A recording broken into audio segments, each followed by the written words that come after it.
I didn't swipe on her. That's the first thing I have to make clear. I didn't choose her photo, I didn't read her bio, and I definitely didn't send that first message that started everything. Seriously, My this is best the friend best did. afternoon I've My had name in is Ethan ages. Blake. I'm I'm so 29, glad we finally did live this. in Denver, and I work as a software support guy for a mid-sized company downtown.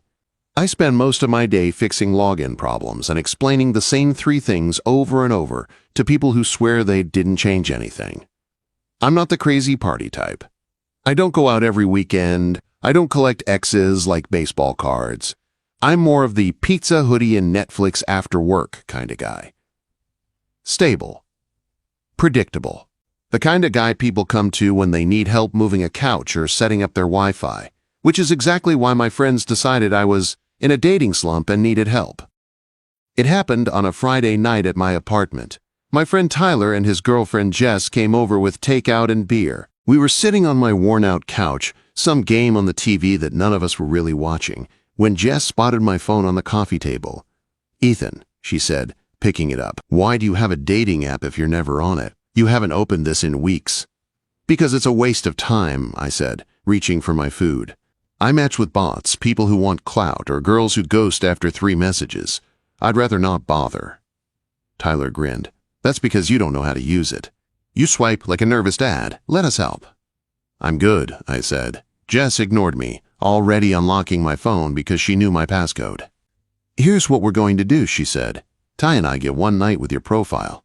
If we can't find you something promising, we'll never touch it again." "That sounds like a terrible idea," I said. Tyler leaned forward. "Come on, man.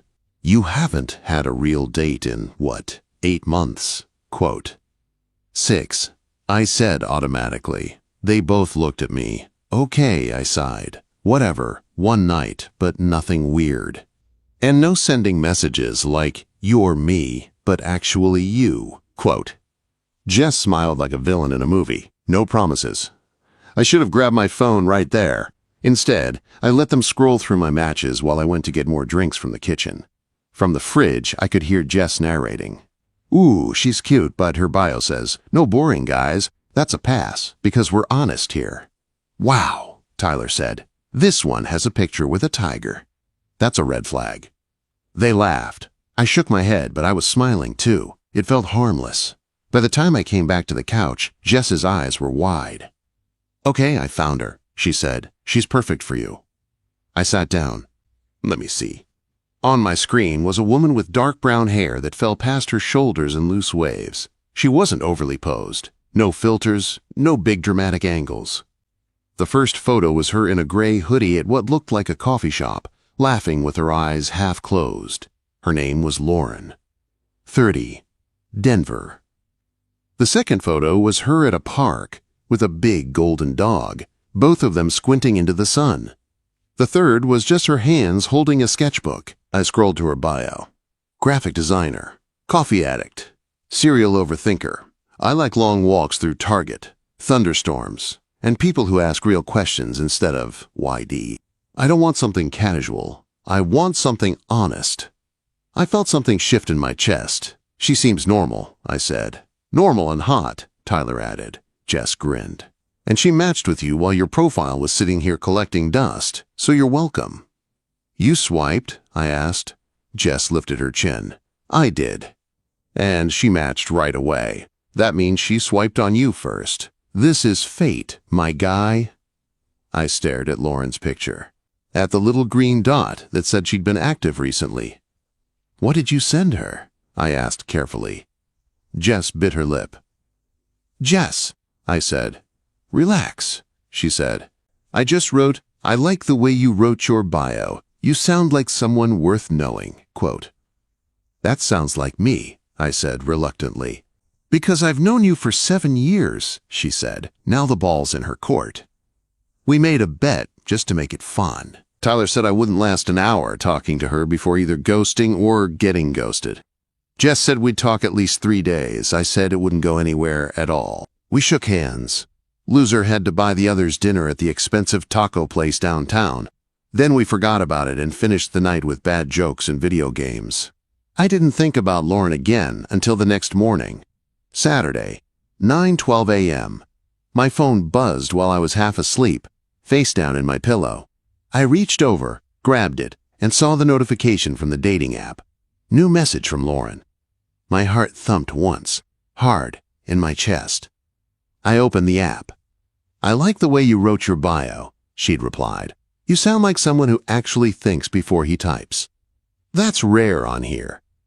I threw the blanket off and sat up. My bio, I read it again, just to remember what she meant. 29, support guy for a software company. I fix things when they break, especially people's forgotten passwords and terrible moods. I like simple stuff, good coffee, late-night drives, honest conversations. Not perfect, but I always show up when it counts. I forgot Jess had helped me rewrite that months ago. I stared at the blinking cursor in the chat box. This was the moment where I usually ruined it. Either I overthought my reply for an hour and sent something stiff and weird, or I sent a joke that didn't land, or I got distracted and replied 3 days later when the vibe was gone. But this time I remembered the bet. I typed, "Thinking before typing is my main personality trait." That, and losing my friends, house keys. "What's been the best part of your week so far?" I hovered over send for a full second. Then I hit the button. She didn't reply right away. I got up, made coffee, and tried to act like I hadn't just jumped into something I'd promised myself I was done with. 20 minutes later, my phone buzzed again. "Best part of my week," she wrote. "A client actually liked my first draft design and didn't ask for 17 changes. You?" I smiled. It felt easy. For the rest of the morning, we traded messages. Short ones at first. Work stuff. Favorite coffee orders. The fact that we both secretly judged people who said they didn't like music.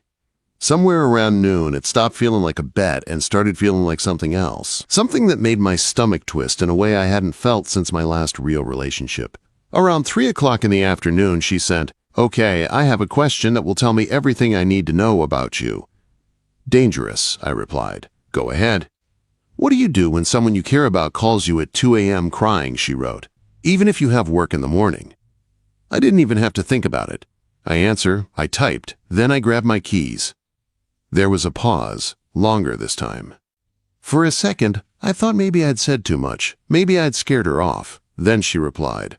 "Okay," she wrote. "Now I really want to meet you." My heart skipped. We picked a place that felt neutral and safe. A small coffee shop downtown that stayed open late. She said she liked the way the lights looked at night. I said I liked any place with outlets and chairs that didn't hurt your back. We agreed to meet at 8:30 p.m. Tyler texted me when I told him. "Remember our bet," he wrote. "Bet you don't last an hour." "Watch me," I replied. I showed up 10 minutes early because that's what I do. I spent those 10 minutes worrying that she'd walk in, take one look at me, and walk back out. At exactly 8:32, the door opened, and she walked in. Lauren. Same dark hair from the photos, half up, half down. Dark green jacket over a white shirt. Jeans. Boots. No dramatic makeup. Just her. She looked around, then saw me and smiled. It hit me like a warm wave. "Ethan?" she asked. I stood up too fast and almost knocked over my chair. "That's me," I said. When she got to the table, I expected a quick, polite hug or just an awkward wave. Instead, she stepped in and gave me a real hug. Not long, not weird. Just warm, solid, like we already knew each other a little. She smelled like vanilla and something else I couldn't place. We sat down. For a second, there was that first date silence, the one where two people both think the same thought. "Is this gonna be awful?" She broke it with a small laugh. "Okay," she said. "First important question, did you actually write your own bio or did a friend do it for you?" I blinked. I could have lied, could have said I wrote every word, but something about her eyes made me tell the truth. "My friend helped," I admitted. "But it still sounds like me. Does that disqualify me?" She shook her head slowly, smiling. "No, it makes you honest. That's a good start." The nervous knot in my chest loosened a little. We started talking. 1 hour passed, then 2. The barista started stacking chairs on tables around us. The lights dimmed even more. The coffee shop slowly emptied until it was just us, and one tired guy wiping the counter. I'd completely forgotten about Tyler's bet. Somewhere around midnight, Lauren looked down at her phone and laughed in disbelief. "Oh my God," she said. "We've been here for almost 4 hours." I checked my own phone. 12:17 a.m. "It doesn't feel like it," I said. She looked at me differently then, softer. Like she was seeing something new. "You know what's crazy?" she said quietly. "I matched with you as a joke on my friend's phone." She grabbed it and just started swiping. I didn't think anything would come of it. My eyes widened. "Wait, that's exactly what happened on my end, too." Her mouth fell open. For a moment, we just stared at each other, both realizing we'd been pushed together by people who thought they were being funny. Then she smiled, something almost shy in it. "I don't know why," Lauren said, her voice dropping a little, "but I feel safe with you, and that hasn't happened in a long time." My heartbeat stumbled. That was the exact moment I knew this wasn't a joke anymore. And this night, which started as a bet between friends, was about to change both of our lives in ways we couldn't see yet. When she said those words, it felt like the whole coffee shop got quieter, even though the music was still playing and the barista was still moving plates around. "I feel safe with you." I did not know what to say at first. I was not used to being that for someone. Useful, sure. Reliable, yes. Safe, though. That sounded bigger. "Thank you," I said finally. It felt small compared to what she had just given me, but it was honest. "That means a lot." She looked almost embarrassed, like she wished she could grab the words and pull them back. "Sorry," she said. "That sounded weird, right?" Too intense. I tend to overshare and then regret everything later. "It did not sound weird," I said. "It sounded real." Her shoulders dropped a little. Some of the tension left her face. "Okay," she said. "Good. Because I promised myself I would stop dating people who feel exciting but never safe. I am trying something different." The barista walked over and cleared his throat in a polite way. "Hey guys," he said. "We close in like 10 minutes. You are welcome to stay while I mop, but just a heads up." "We should probably go," Lauren said, glancing at me, "before they throw us out." We stood and both reached for the same empty cup. Our fingers bumped. It was a small thing, but my brain decided to notice every detail. How warm her hand was, the tiny scar on her knuckle, the way she pulled back with a quick smile. Outside, the air was cooler than it had been when we came in. The street was quiet, just a few cars passing and a couple walking a dog on the opposite sidewalk. City lights reflected off parked cars. "That was fast," she said, looking up at the sky. 4 hours gone." "I would say we beat the bet," I said. She turned to me. "What bet?" I hesitated. It would have been easier to lie, but being honest had made the night go well so far. I decided not to change that now. "My friends saw your profile last night," I said. "They said I would not last an hour talking to you. Said you looked like someone who did not suffer fools." Her eyebrows went up. "They said that?" "In a respectful way," I added quickly. "Like, she seems really smart and intense. Ethan panics around women who know what they want. They thought I would say something dumb and you would get bored." She stared at me for a second, then started laughing. Not a polite little laugh. A real one that bent her over a little and made her wrap her arms around herself. "That is so funny," she said, "because my friend grabbed my phone and swiped on you as a joke. She said you look like someone who would be too nice for me, that I would steamroll you." "That is fair," I said. "People say I am nice a lot, usually with that exact tone." "Like it is a compliment and an insult at the same time," she said. "Exactly." We stood there on the sidewalk, laughing about how our friends had set us up thinking it would be funny. Somehow, knowing the whole story made everything feel lighter. "So we are both here because our friends were messing with us," I said. "And because we both decided to show up anyway," she added. "That part matters more to me." There was a small pause. Not awkward this time, just full. "Do you need a ride home?" I asked. "Or did you drive?" She lifted her keys. They dangled from a keychain shaped like a tiny paint palette. "I drove," she said. "And before you ask, I am fine to drive. Only one latte, no wine tonight." "Good," I said. I was prepared to offer my very safe services as a highly responsible driver. Quote, she smiled at that, then looked down at the ground for a second like she was debating something. "Can we walk for a few minutes?" she asked. "I am not quite ready to go home yet." "Sure," I said. "There is a park 2 blocks over. It is quiet this time of night." We fell into step beside each other. Our shoulders almost brushed now and then. The city felt different at night. Softer, like it had taken a deep breath and let the tension go. "So," she said, "what is your deal, Ethan? Why has it been 6 months since your last real date?" I sighed. "You really go straight for the center, don't you?" "I am a designer," she said. "I prefer clean lines. No clutter." I thought about giving her the short version, the one I gave people when I did not want to get into it. We grew apart. Timing was bad, all the usual lines. But she had been honest with me. It felt right to give her more. "I was with someone for 3 years," I said. "We met in college, got serious fast. She used to say I was the calm to her chaos. I thought that was a good thing." "Was it not?" Lauren asked. "In the beginning," I said. "Later it started to feel like what she really meant was I would clean up the messes and forgive everything. When she was overwhelmed, she called me. When she needed money, she called me. When she needed help moving, a ride, a favor, I was the first person she thought of. But when I needed her, she was busy." Lauren was quiet, listening like she had in the chat, not jumping in, not trying to fix it, just waiting for more. "I stayed too long," I admitted. "I kept thinking if I was more patient, more understanding, she would show up for me the way I did for her. By the time I realized she never would, I had forgotten how to want anything for myself." "What happened?" Lauren asked softly. "She met someone else," I said. "Someone who was more exciting. She told me I was a good man and that I would make a great husband someday, just not hers." Lauren winced. "Ouch." "Yeah," I said.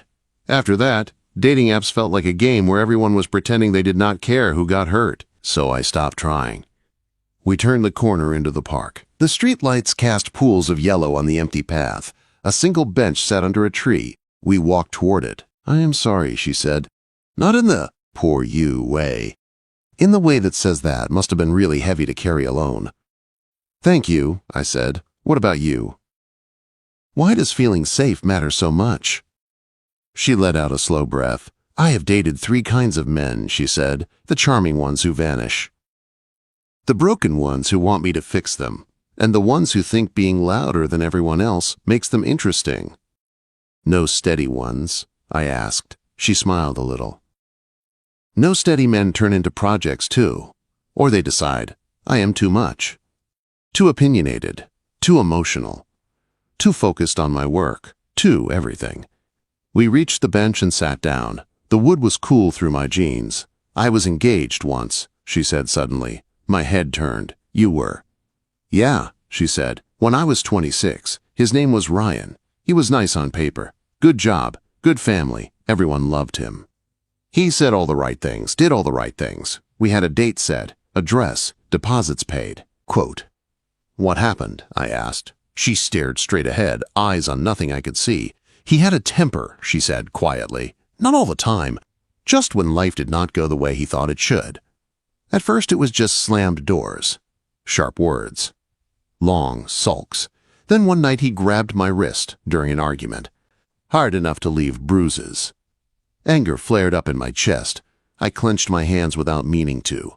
I told myself it was a one-time thing," she continued, "that he was stressed, that it was my fault for pushing him. I almost married him anyway. That is the scary part."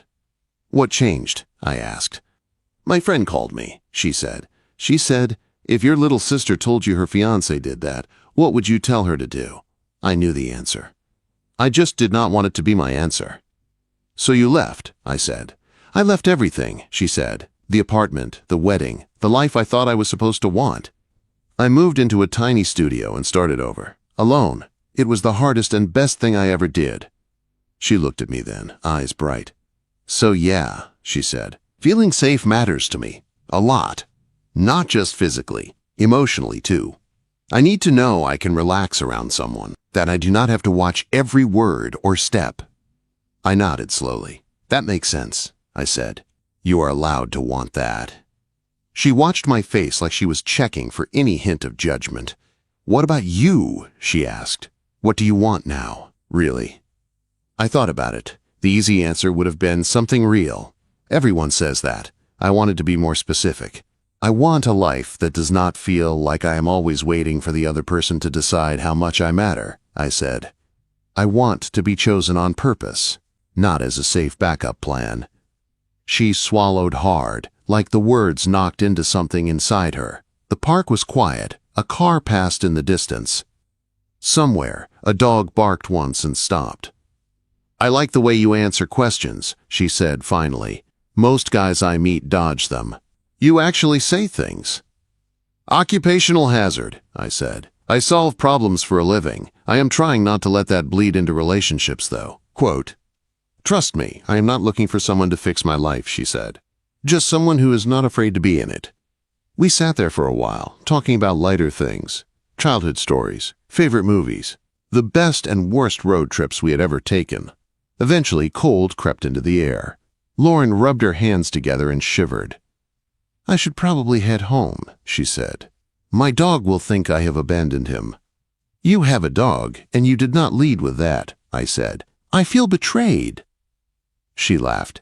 His name is Milo. He is very dramatic, and will probably punish me by ignoring me for 10 minutes when I walk in. We got up and started back toward the street. Can I see you again? I asked. The words came out before I could second-guess them. She looked up at me. For a heartbeat, something flickered in her eyes. Not rejection, not exactly fear, more like surprise mixed with caution. Yes, she said slowly, I would like that. My chest loosened. Next time I will pick the place, she added. So you can judge my taste the way I judged yours. Deal, I said. We stopped at the corner where we had to split in different directions to get to our cars. The streetlight above us hummed softly. I am glad your friend stole your phone, I said. I am glad your friend did too, she replied. There was a small pause. The kind where it feels like there is a line on the ground, and you both know it, but neither of you wants to step wrong. Good night, Ethan, she said. Good night, Lauren, I replied. She hesitated for half a second, then stepped in and gave me another hug, longer this time. Her cheek pressed against my chest for one brief moment. I could feel the steady beat of my own heart punching against my ribs. When she pulled back, she looked up at me and said something so simple it stayed with me all the way home. Thank you for making tonight feel easy, she said. That is rare for me. She walked away then, keys in hand, her steps confident but not rushed. I watched until she reached her car and got in. Only then did I turn and head for my own. On the drive home, I could still hear her voice in my head. I feel safe with you. It scared me a little. That kind of trust is a big thing to hold. But under the fear, there was something else growing. Hope. The next morning, my phone buzzed with a new message. From Lauren. So, it read. Turns out Milo punished me by sleeping on my feet all night. When are you free again? Just like that, a night that started as a joke on 2 different phones turned into something neither of us had planned. And somewhere deep down, I knew this was not going to be just a couple of dates. Something had already shifted. We just did not know yet how much everything was going to change. We did not wait long for a second date. That same week, we saw each other twice. On Wednesday, she picked a place near her side of town. It was a small independent bookstore with a coffee bar in the back. When I walked in, she was sitting on the floor in one of the aisles, reading the back of a paperback. I like your taste in meeting spots, I said. She looked up and smiled. Low noise, good coffee, and shelves full of escape routes. It is perfect. Quote, we spent 2 hours wandering through the aisles, pulling random books and handing them to each other. We judged each other's choices in a playful way. She teased me for liking sci-fi covers with spaceships. I teased her for owning 3 different copies of the same poetry book because they feel different. Halfway through the night, she slid a thin paperback into my hands. This one, she said, this helped me a lot after my engagement ended. I looked at the cover. It was some kind of book about rebuilding after heartbreak. I opened my mouth to say something funny, but her face was serious. "You do not have to read it," she said quickly. "It is just, sometimes it helps to see your thoughts written by someone else. Makes you feel less crazy." "I will read it," I said. "Thank you for trusting me with it." We left when the owner flipped the sign to closed. Outside, under the streetlight, she touched my arm. "Do you notice something?" she asked. "What?" "You have not checked your phone once since you got here," she said. "Most guys I meet keep their phones on the table like they are waiting for something better to come along." I thought about it. She was right. My phone was in my pocket, silent. I had not even felt the need to look. "That is because I am not waiting for something better," I said. "I am here." Her eyes softened. "Careful," she said. "You are going to make it hard for me to go back to dating normal people." On Friday, she came to my side of town. I made dinner at my apartment, which made me more nervous than I expected. Cooking for someone feels personal. No hiding behind menus or waiters. While I was stirring sauce on the stove, there was a knock at my door. When I opened it, Lauren stood there holding a plant in a small white pot. "I brought you a housewarming gift," she said, "even though you have clearly lived here for a while." I looked at the plant. "This poor thing is going to die so fast." She stepped inside and handed it to me. "Not if you take care of it," she said. "Consider it practice." "For what?" I asked. She shrugged one shoulder. "For taking care of things that are alive and need you." She said it lightly, but it still landed somewhere deep in my chest. Dinner went better than I feared. I did not burn anything. She said my pasta sauce tasted like something from a restaurant, except better, because I can actually pronounce the ingredients. After we ate, we ended up on my couch. Milo, who had joined us for the night, snored on the rug with his legs up in the air like he had not a single care in the world. "You decorated this place yourself," she said, looking around. "Is it that obvious?" I asked. "It is not bad," she said. "Just very guy who buys what is on sale and calls it a day. That shelf is slightly crooked." I followed her gaze. The shelf over my TV was, in fact, crooked. "I did that on purpose," I said. "It is art." She laughed and leaned her head back against the couch. We talked about work again, about annoying clients, about coworkers. But soon the conversation drifted into heavier things. It always did with us. "What does safety feel like to you?" she asked suddenly. "Hard question," I said. "I know," she replied. "Answer anyway." I thought about it, staring at the coffee table. "Safety feels like this," I said slowly. "Knowing I can say the wrong thing and you will not use it to hurt me later. Knowing if I am quiet, you will not assume it means I do not care." Her eyes were on me. I could feel it even without looking at her. "What does it feel like to you?" I asked. She took a breath. "Safety is when I do not have to scan the room for exits," she said. "When I do not have to rehearse every sentence in my head before I say it. When I can make a mistake and not be afraid that someone will explode or shut down." She paused, then added very softly, "When I trust that if I fall apart, the person with me will not make it about them." I turned my head to look at her. "I am not going to explode on you," I said. "Not my style." "I know," she said. "How do you know?" I asked. She held my gaze, then gave a small, almost shy smile. "I do not know why," she said. "But I feel safe with you. My nervous system is weird. It usually freaks out around new people. With you, it feels like it can breathe." There it was again, the line that kept circling back. I wished I had something poetic or perfect to say in response. All I had was the truth. "I feel safe with you too," I said. "That is new for me." Her expression softened. She shifted closer on the couch until her shoulder touched mine. We sat like that for a while, not talking, not needing to. We could have stayed in that soft place forever, but real life does not work like that. The first crack showed up the next week when Tyler insisted on meeting her. He texted me on a Sunday. So, he wrote, "Is Miss I Feel Safe With You real, or did you invent her to win the bet?" "She is real," I typed back. "Then bring her to game night," he replied. "Jess wants to meet her. We both do." Game night was something we did every couple of weeks. A few friends, pizza, board games, bad jokes. It was easy with them, safe in a different way. The idea of mixing that comfort with something as new and important as Lauren made my stomach knot. I asked her anyway, only if I could sit next to you and do not get stuck with someone who explains rules for 20 minutes, she said. So Friday night, I walked into Tyler and Jess's apartment with Lauren beside me. Jess hugged her right away. Tyler shook her hand and gave me a look that was very, "I will be judging you later." We played some card game that involved lying. I could tell Lauren was nervous at first. She held her cards too tight. Her laugh was a little forced. But after a while, she relaxed. She made a dry joke that made Jess snort wine out of her nose. She beat all of us at 2 rounds and did a small victory dance in her chair. At one point, Jess leaned over to me in the kitchen while we got more drinks. "She is good for you," Jess said quietly. "You are standing up straighter." "What does that mean?" I asked. "It means you are not shrinking to make room for someone else," she said. "I like her." Later that night, after Lauren went home, Tyler pulled me aside. "You like her," he said. "Yes," I replied. Like, he pushed. "Yes," I said again. He studied me for a second, then nodded. "Okay," he said. "Then I owe you dinner. You smashed that 1-hour bet.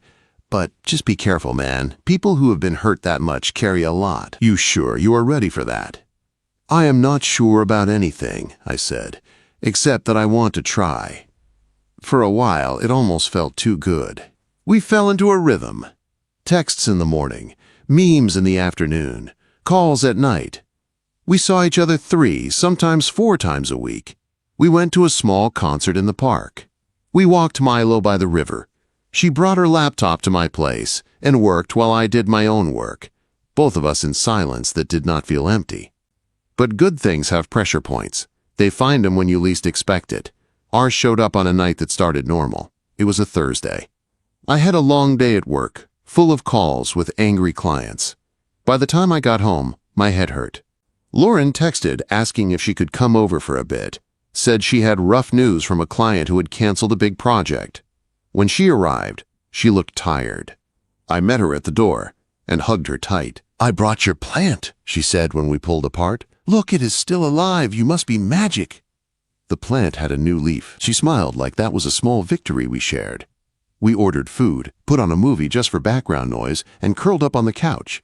At some point, her phone buzzed. She glanced at it, then her face changed. "What is it?" I asked. She hesitated, then handed me the phone.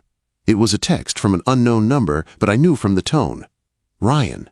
I could not help reading the words. "Hey, heard you are seeing someone. Guess you finally got over me. Good for you. Just wanted to say I am sorry about how things ended." A simple message on the surface. But I saw the hook buried inside the words. "I should not have shown you that," Lauren said, taking the phone back and tossing it onto the coffee table like it burned. "I do not know why he is reaching out after all this time. Because he wants to feel like he still matters," I said. "That has nothing to do with you." She nodded, but her body had gone tight against mine, her shoulders up, her breath shallow. "You okay?" I asked softly. "I am fine," she said fast. She was not fine. She pulled away a little, sat more upright. Her eyes were distant now, not here, on my couch, far away in some old memory. "Lauren," I said, "talk to me, please." She shook her head. "It is stupid. I am over him. I do not want him back. I do not even really think about him. I just hate that one text can still do this to me." "Do what?" I asked. She swallowed. "Make me feel like I am about to get blamed for something," she said. "Make me feel like any minute now you are going to tell me I am too much trouble, too emotional, too stuck in the past." My chest hurt hearing that. "I am not going to say that," I said. "You do not know that," she said, her voice starting to rise. Every man who said he was different turned out to be the same. They all loved my strength until it got inconvenient. Loved my honesty until it showed them something they did not want to see. Loved my heart until it needed care. "Lauren," I said calmly, "look at me." She did, eyes shiny. "I am not them," I said. I am not perfect. I will mess up. I will say the wrong thing sometimes. But I am not going to punish you for reacting to your own history. Your feelings are not a problem I need you to solve before I can love you." Tears slipped out of the corners of her eyes. She did not wipe them right away. "What if I fall apart?" she whispered. "What if I am not as strong as I pretend to be?" "Then I will sit with you while you fall apart," I said, "and I will still be here when you are ready to stand back up." She let out a shaky laugh that was half sob. "I do not know why," she said again, softer than before, "but everything in me believes you." She leaned back into me, this time not trying to hold herself together. I wrapped my arms around her and felt her shake as she cried into my shirt. It was not loud, not dramatic, just years of fear and tension leaking out. We stayed like that for a long time, the movie playing scenes we did not watch. The only thing that mattered in that moment was that she did not have to cry alone. That night was the first time she truly let me see her fall apart. It was the first time I understood that being someone's safe place is not about always knowing what to say. It is about staying. Even when old ghosts knock on the door. Even when their fear tells them to run before they get hurt again. I stayed. And somewhere inside all that fear and shaking, something between us grew roots. After that night on my couch, something between us shifted for real. It was not dramatic. There was no big speech the next morning. But the way she texted me changed. Less careful, less measured. The way she showed up changed too. Sometimes tired, sometimes grumpy, sometimes quiet. But she still came. She did not feel like she had to be around me anymore. A week later, I walked into her apartment on a rainy Tuesday and found her in sweatpants, hair in a messy bun, no makeup, sitting on the floor with takeout containers around her. "Rough day?" I asked, shutting the door. "The roughest," she said. "Client pushed a deadline forward. My boss forgot we agreed on the concept, and Milo stepped in paint and decorated the hallway." Quote, "Milo trotted over with a faint blue tint still between his toes like proof. I was going to cancel," she said. "My brain kept saying, you should not let him see you like this. You are not fun right now. You are not interesting." Quote, "And then?" I asked. She looked up at me with tired eyes. "And then I thought about how I felt on your couch last week," she said. "And I decided that if you only want the shiny version of me, then this is not real anyway." My chest got tight in a good way. "So I am getting the unfiltered version," I said. "I am honored." She snorted. "Congratulations. Your prize is cold noodles and a girlfriend who almost cried talking to her project manager today." "Wait," I said, my brain catching on one word. "Girlfriend?" She froze. Her eyes widened. "I did not mean to say that out loud. Forget I said that. Or pretend I said, this girl you are currently dating, instead." I walked across the room and sat down next to her on the floor. "Lauren," I said, "look at me." She did, nervous and hopeful all at once. "I like the word," I said. "Girlfriend, I want that. If you do—" She let out a breath she had been holding. "I do," she said. "I have been thinking of you that way for a while, but I did not want to be the first one to label it in case you freaked out." "I am not freaking out," I said. "Unless you count my heart punching my ribs as freaking out." She smiled, and that smile was better than any dinner at any restaurant. "Okay," she said. "So we are official now, for real. No bet, no joke match, no seeing where this goes. We are in it." "We are in it," I said. We clinked plastic takeout forks like glasses. The next test came from the outside world again one weekend when the group decided to plan a day trip. Tyler wanted to drive down to Cannon Beach on a Saturday. It was supposed to be simple: sand, snacks, bad music in the car. He texted both of us, plus Jess and another couple. "My brain is already packing anxiety instead of clothes," Lauren said when she showed me the text. "We do not have to go," I said. "We can say we are busy." She shook her head. "No," she said. "Old me would bail and then sit home and scroll through pictures, feeling left out. New me wants to go. I just do not always know how to be social for that long without crashing." "We can have a signal," I suggested. If you say you are going to get more water, I will follow, and we can take a minute away from everyone." Her mouth lifted at the corner. "You are dangerously close to perfect right now," she said. "It is concerning." "Trust me, I am very imperfect," I said. "You have not seen me parallel park on a hill yet." Saturday morning, we squeezed into Tyler's SUV. Lauren sat pressed against my side in the back seat, knees touching mine. She was quiet at first, listening more than talking. But as the trip went on, she opened up. She and Jess ended up in a long talk about small business clients. By the time we reached the coast, she was laughing freely. On the beach, the wind whipped our hair and clothes. We walked along the shoreline, our group spreading out. At one point, we fell behind, just the two of us walking near the water. "Thank you," she said suddenly. "For what?" I asked. "For telling me it was okay to need breaks," she said. "I took 2 little walks by myself earlier. Before, I would have thought that made me weird. Now I just think of it as a reset." "That is not weird," I said. "It is smart." She stopped walking, turned to face me, and looked at me in that steady way she did when she was about to say something important. "I love you," she said. The wind stole some of the sound, but not enough. I heard every syllable. I had imagined that moment a dozen different ways in my head.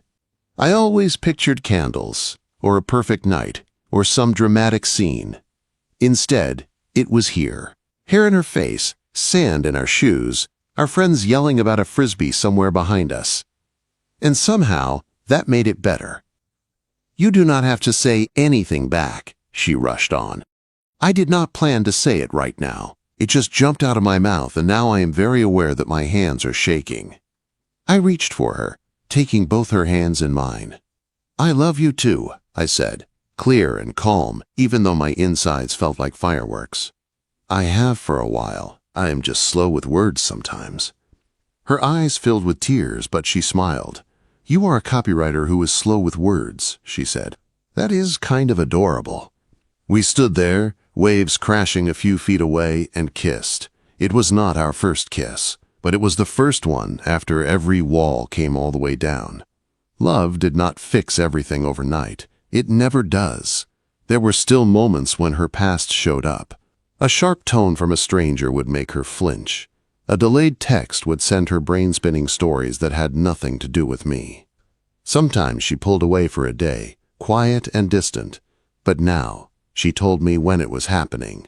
"Hey," she would say over the phone, "my brain is being mean today. It is telling me you are one bad day away from leaving. I know that is not fair, but I just need you to know what is going on inside my head." We learned how to talk through it, how to name the bad stories and replace them with real ones, how to take breaks without turning away from each other. I had my own stuff too. My old habit of shutting my needs to the back of the closet would show up. I would say, "It is fine," when it was not. I would agree to things I did not want because I was afraid of disappointing her. She caught it. "Ethan," she would say gently, "I am not your ex. I want you to tell me what you need. That is part of being safe for me too." Bit by bit, we built new patterns. Not perfect ones, real ones. About 6 months after we became official, I got a message in the group chat from Tyler. "Remember that bet," he wrote. About the girl Ethan would not last an hour with. Jess replied with a series of eye-roll emojis. "Yeah," I typed. "I remember." "Just wanted to say," Tyler wrote, "I am glad you proved me wrong. She is good for you. You are good for her. I was wrong about both of you." I showed the messages to Lauren later that night while we sat on her balcony with blankets over our legs and mugs of tea in our hands. She laughed. "I think we both had a lot of people who were wrong about us," she said. "And some who were right," I said, "about what we deserved." Quote, she leaned her head on my shoulder. "What do you think we deserve?" she asked. I thought about that for a moment. "Soft mornings," I said, "and honest nights. People who text back. People who show up. Love that is not about surviving each other, but about building something together." She hummed a little sound of agreement. "I could get used to that," she said. Months passed. We met each other's families. My mom cried when she saw how gently Lauren listened to her stories. Her little brother grilled me with 100 questions and then decided I was acceptable. Her dad watched me with the wary eyes of a man who had seen his daughter hurt and did not want to see it again. It took time, but when he saw that I did not flinch when Lauren got serious or emotional, he relaxed. One night, almost a year after our first date, Lauren and I ended up back at that same coffee shop where we met. The barista was new. The playlist was different, but the little round tables and the soft yellow lights were exactly the same. We sat in the same spot by the window. "Do you remember how nervous you were?" she asked, stirring her drink. "I was not that nervous." I lied. "You were gripping your cup like it was a life raft," she said, laughing. "But you still told me the truth about the bet." That impressed me. "You told me you felt safe with me," I said. That impressed me more. She went quiet for a second, then smiled in that soft way she reserved for rare moments. "I still do," she said. "I still do not know why exactly. It is not one big thing. It is 100 small things. The way you listen. The way you do not rush me. The way you do not punish me for having a history." She reached across the table and laced her fingers through mine. "I did not know this kind of love existed," she said. "Not the movie kind. The quiet kind. The one where sitting in a coffee shop with the same person a year later feels better than any wild story. The quiet kind is my favorite," I said. We finished our drinks and walked outside. The air was cool, the sky clear. Instead of going straight to our cars, we just started walking, like we had that first night. We ended up at the small park 2 blocks away, on the same bench where we had talked about safety and broken engagements and old scars. "Do you ever think about how weird it is that this started as a joke?" she asked. "All the time," I said. "Two bored friends with our phones, swiping on strangers. A bet. A dare." "And now," she said, looking up at the sky. "Now I am building a whole life around the person who showed up for that joke." We sat in silence for a while. Street lights cast circles of light on the path. A raccoon rustled in the bushes. Somewhere, someone's music played faintly from an open window. "Hey," she said suddenly. "What?" I asked. "Stay with me tonight," she said. Not because I am scared or lonely or upset. Just because I have had enough nights in my life where I felt unsafe in my own home. I like the version where I fall asleep and my brain is not waiting for something bad to happen. I looked at her, at the woman who had once been too afraid to show her unfiltered self and now was asking directly for what she needed. "I will stay," I said, "as long as you want me to." We walked back to our cars together, then rode in one. At her apartment, Milo greeted us like we had been gone for a week. We brushed our teeth side by side. We climbed into bed and lay facing each other in the dim light. "Ethan," she whispered. "Yeah," I said. "Thank you for proving my nervous system wrong," she said. "For teaching it that safe does not always mean boring. Sometimes it means real, consistent, steady." I smiled. "Thank you," I said, "for proving my friends wrong, for showing me that I am not too stable or too predictable. That the right person will call that safe and mean it as a compliment." We fell asleep like that. No drama, no storm. Just two people who had both been told they were somehow too much and not enough at the same time. Two people who matched on a screen as a joke and somehow found the exact thing they were both searching for. Someone to talk to until sunrise. Someone who stayed when the sun came up. Now, when people ask how we met, we can tell the funny version. The bet. The stolen phone. The K. App. But the real story is this. We matched as a joke. We stayed because, for the first time, safe did not feel like settling. Safe felt